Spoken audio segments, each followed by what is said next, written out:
আসসালামু আলাইকুম। দেশ ও দেশের বাহিরে যে যেখান থেকে এই রেসিপিটা দেখছেন, আশা করি আল্লাহর রহমতে সুস্থ আছেন, ভালো আছেন। আজকে আমি আপনাদের সাথে শেয়ার করব চাল কুমড়া দিয়ে চিংড়ি মাছের রেসিপি। অনেকে অনেকভাবে রান্না করে থাকেন, আমি কিভাবে রান্না করি সেটাই আপনাদের সাথে শেয়ার করছি। ভিডিওটি একদম শেষ পর্যন্ত কন্টিনিউ করবেন এবং রেসিপি ভালো লাগলে চ্যানেলটি সাবস্ক্রাইব করে নিয়মিত চ্যানেলের পাশেই থাকবেন। এই রেসিপি তৈরি করার জন্য প্রথমে এইখানে আমি চিংড়ি মাছ নিয়েছি। এই চিংড়ি মাছগুলো একটু বড় সাইজের চিংড়ি মাছ, এগুলো খুব সুন্দরভাবে পরিষ্কার করে নিতে হবে। আমি উপরের ময়লা থাকে সেগুলো পরিষ্কার করে নিয়েছি এবং খোসাগুলো ছাড়িয়ে নিয়েছি, সুন্দর মতো পরিষ্কার করে নিয়েছি। এবার এগুলো রান্না করে নেব।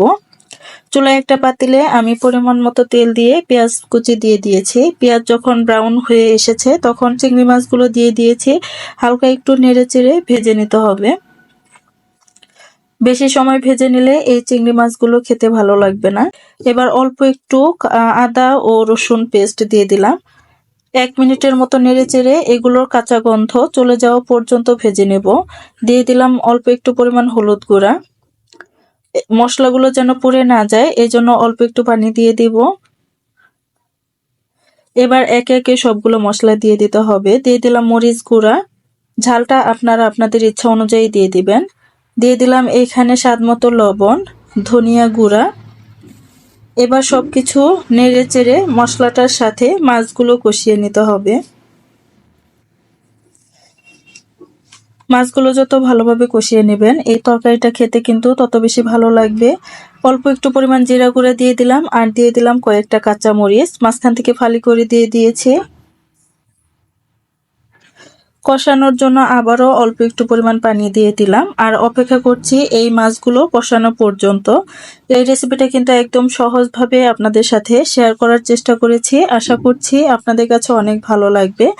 রেসিপি যদি ভালো লাগে আর আপনি যদি আমার চ্যানেলে একদমই নতুন হয়ে থাকেন তাহলে রিকোয়েস্ট করব প্লিজ আমার চ্যানেলটা সাবস্ক্রাইব করে দিবেন। পাশে থাকা বেল বাটন অল করে রাখবেন যেন পরবর্তী কোনো রেসিপি শেয়ার করার সাথে সাথেই আপনি নোটিফিকেশন পেয়ে যেতে পারেন। আর চিংড়ি মাছগুলো যখন কষানো হয়ে গেছে তখন আমি এখানে চাল কুমড়া দিয়ে দিয়েছি। চাল কুমড়াগুলো আমি কেটে ধুয়ে পরিষ্কার করে নিয়েছি। চাল কুমড়াও কিন্তু কষানো হয়ে গেছে। এবার পরিমাণ মতো ঝোল দিয়ে দিব। আর কয়েক মিনিট সময় রান্না করলেই কিন্তু এই তরকারিটা রান্না হয়ে যাবে। এখন আমি দিয়ে দিলাম ভাজা জিরা গুঁড়া। এই জিরা গুঁড়াটা দিলে তরকারিটা খেতে অনেক বেশি ভালো লাগে। উপর থেকে দিয়ে দিলাম ধনিয়া পাতা আর দিয়ে দিলাম পেঁয়াজের পাতা কুচি। একটু সময় নেড়ে চেড়ে আমি 1 মিনিটের মতো রান্না করে নিব। এই তো হয়ে গেল আমার চিংড়ি মাছ দিয়ে চাল কুমড়ার রেসিপি। একদম সহজভাবেই কিন্তু এই রেসিপিটা আপনাদের সাথে শেয়ার করেছি। রেসিপিটা যদি ভালো লাগে প্লিজ আমার চ্যানেলটা সাবস্ক্রাইব করে দিবেন। আর ভিডিওটি যারা শেষ পর্যন্ত কন্টিনিউ করলেন প্লিজ একটা লাইক কমেন্ট করবেন। আপনাদের লাইক কমেন্ট আমাকে অনেক বেশি অনুপ্রাণিত করে। আজকের মতো এ পর্যন্তই। সকলেই সুস্থ থাকবেন, ভালো থাকবেন। আল্লাহ হাফেজ। আসসালামু আলাইকুম।